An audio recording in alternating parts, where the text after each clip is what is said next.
Alright, this one's for Sometimes from Cheshire Cat. It's going to be a pretty quick one. It's only like a minute long song. Basically, there's 3 different parts to it.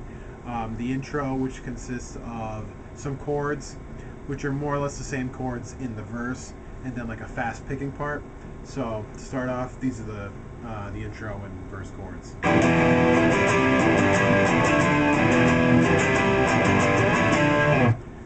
I do have the chords all laid out in a tab, so they should be below once the video is posted.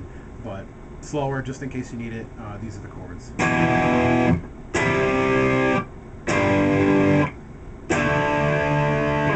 So nothing too difficult there at all. There's the little fast riff, which can be a little challenging. The way I play it might not be absolutely perfect. I'm sure it's not, but this is the best way that I can really play it, the best way that I'm hearing it.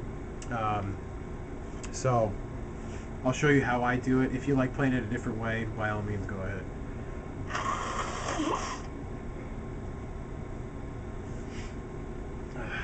Sorry about that. My allergies are kicking my ass. But anyway, that fast riff goes like this.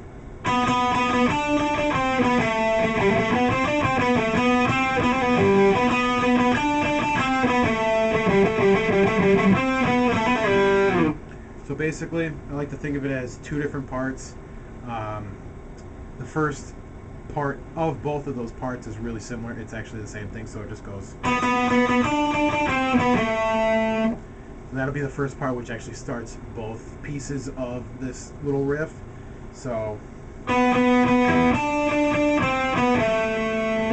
then on the first part, it goes. Or no, it goes. And then on the second one, after doing, it repeats the 10 and the 12 on the A a few times. I think I read in a tab a couple days ago that someone thought it was just like, or whatever. They were thinking it was just like all 10s, but I'm hearing 10s and 12s back and forth. I mean, if you're not hearing that, then you don't have to play it the way I play it. But I think the way I do it sounds pretty good. So I am going to talk about the verse a little bit. It is almost identical to the chords in the intro, where it just goes. So you do that 3 times in the verse, but then for the 4th time, it's a little different. You do like some palm muting on the first 2 chords. It'll go.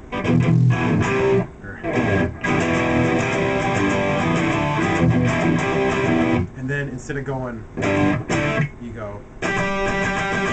So all that really is just an octave of.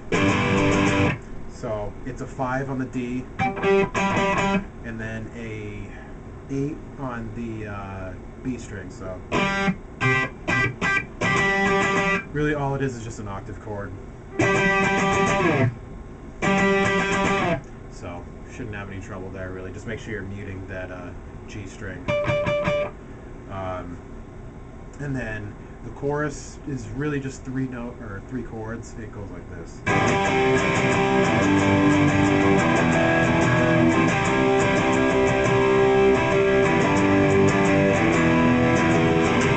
So what you want to remember for this is it actually is a 4-chord progression, even though you're only using 3 different chords, because when it starts on this C5 chord, it goes to the G, and then an E, but then it goes back to that C, and you're playing that C also for the part that you're on, but then you're continuing it on for the next part.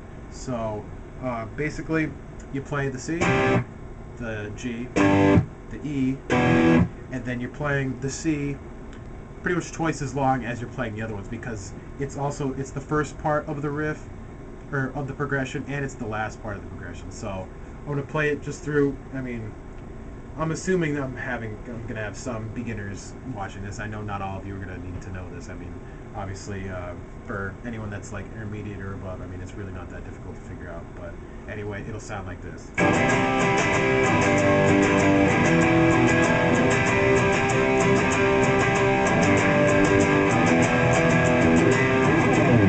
So that's that's really the whole song. If you got any questions at all, definitely let me know. If you need anything explained a little better, I'll do my best to help. And make sure you watch the cover of the song. I'll definitely post it around the same time as this video, possibly before, possibly a little after. I don't know. I haven't really decided. So thanks for watching.